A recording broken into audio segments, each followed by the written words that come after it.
नमस्ते प्यारे विद्यार्थियों। हम काव्य दोष का अध्ययन कर रहे हैं। हमारे पाठ्यक्रम में काव्य दोष है श्रुति कटुत्व, च्युत संस्कृति, ग्राम्यत्व, अश्लीलत्व, अप्रतितत्व, क्लिष्टत्व, न्यून पदत्व, अधिक पदत्व, पुनरुक्तत्व, अकर्मत्व और दुष्कर्मत्व। ये 11 काव्य दोष हैं। आज हम श्रुति कटुत्व और च्युत संस्कृति जो काव्य दोष है उसका अध्ययन करेंगे। शुरुआत करते हैं हम च्युत संस्कृति से। यानी अब यहाँ च्युत संस्कृति में जो संस्कृति शब्द है वो संस्कृति शब्द का आशय यहाँ व्याकरण से है।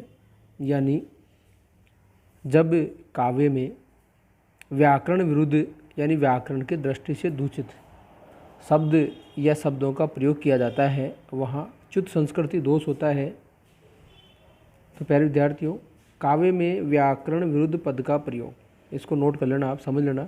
जब काव्य में व्याकरण के विरुद्ध पदों का प्रयोग किया जाता है वहाँ च्युत संस्कृति दोष होता है। पद कह दो, शब्द या शब्दों का प्रयोग कह दो जो व्याकरण के विरुद्ध हो तो वहाँ पे च्युत संस्कृति दोष होता है। जैसे मर्म वचन जब सीता बोला, मर्म वचन जब सीता बोला, यहाँ बोली के स्थान पर बोला का जो प्रयोग है उसमें च्युत संस्कार दोष है। तो ये यहाँ पे बोली शब्द का प्रयोग होना चाहिए था। दूसरा उदाहरण, क्षण भर रहा उजाला में, क्षण भर रहा उजाला में, यहाँ उजाला में के स्थान पे उजाले में का प्रयोग होना चाहिए था। अगर उजाला में का प्रयोग किया है तो यहाँ च्युत संस्कृति दोष है। अगला उदाहरण, राजे बिराजे मख भूमि में थे, राजे बिराजे मख भूमि में थे, यहाँ राजा के स्थान पर राजा का प्रयोग करना चाहिए था। यानी राज्य का प्रयोग किया तो इस वाक्य में, इस पद में च्युत संस्कृति दोष है। उमड़ते पड़ते सर वरंद थे। अगला उदाहरण है, उमड़ते पड़ते सर वरंद थे। उमड़ते पड़ते थे ये जो शब्द है ये दूषित है। इसमें उमड़े पड़ते थे शब्द होना चाहिए था। उमड़े, उमड़ते जो शब्द है उसकी जगह उमड़े शब्द का प्रयोग होता, यानी उमड़ते पड़ते थे की जगह उमड़े पड़ते थे होना चाहिए था।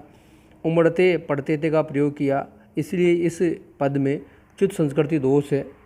अगला उदाहरण, अरे अमरता के चमकीले पुतलों तेरे वे जयनाद, यहाँ पुतलों के साथ जो तेरे हैं उसका प्रयोग व्याकरण के विरुद्ध है।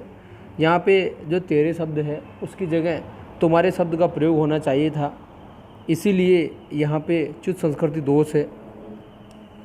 एक उदाहरण, खिले फूल सब गिरा दिया है। कल मैंने बताया था आपको, खिले फूल सब गिरा दिया है, यहाँ इसमें गिरा दिया है के स्थान पे गिरा दिए का प्रयोग करना चाहिए था, इसीलिए यहाँ पे च्युत संस्कृति दोष है। अगला उदाहरण, निकट अति अनूठे नीप फूले फलों के, निकट अति अनूठे नीप फूले फलों के।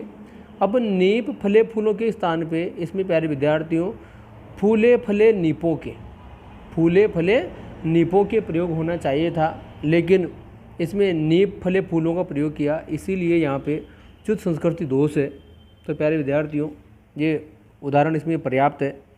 आपको प्रत्येक दोष के साथ एक एक उदाहरण तो आपको याद करना ही है ताकि उसका आंसर आप बड़ी सरलता से दे सको, तभी आपको जो प्राप्तांक है वो अच्छे प्राप्त होंगे।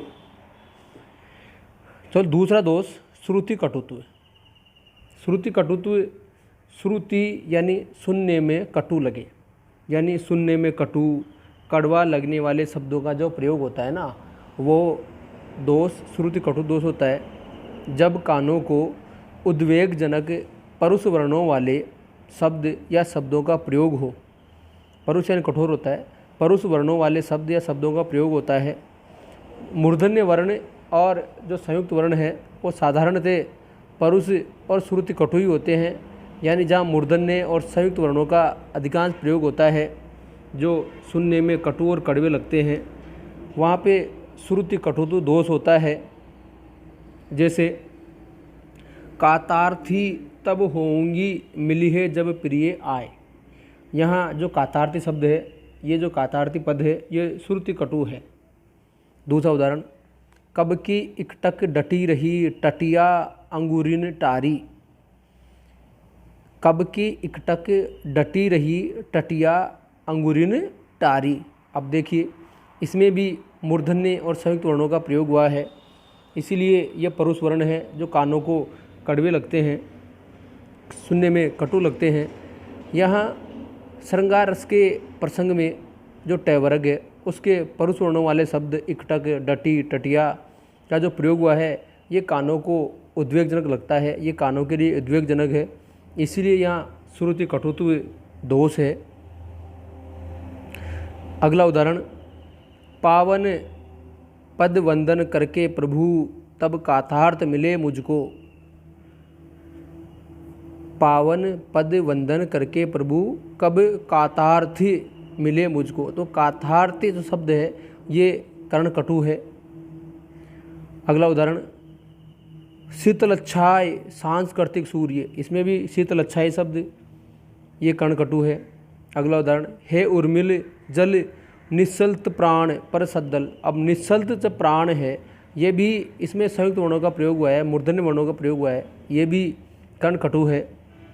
अगला उदाहरण, पर क्या ने विषयों उत्कृष्टता करती विचार उत्कृष्टता।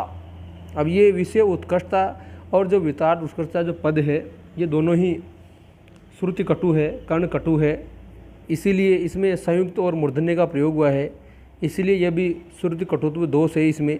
तो प्यारे विद्यार्थियों, तो ये जो अपने 11 दोष है इनको 2-2, 3-3 दोष के माध्यम से ही समझाऊंगा मैं आपको, क्योंकि फिर अगर एक साथ बताऊंगा तो वीडियो काफ़ी बड़ा हो जाएगा, तो आपको समझने में थोड़ी आसानी नहीं रहेगी, इसलिए इसमें ये 2 दोष ही पर्याप्त है।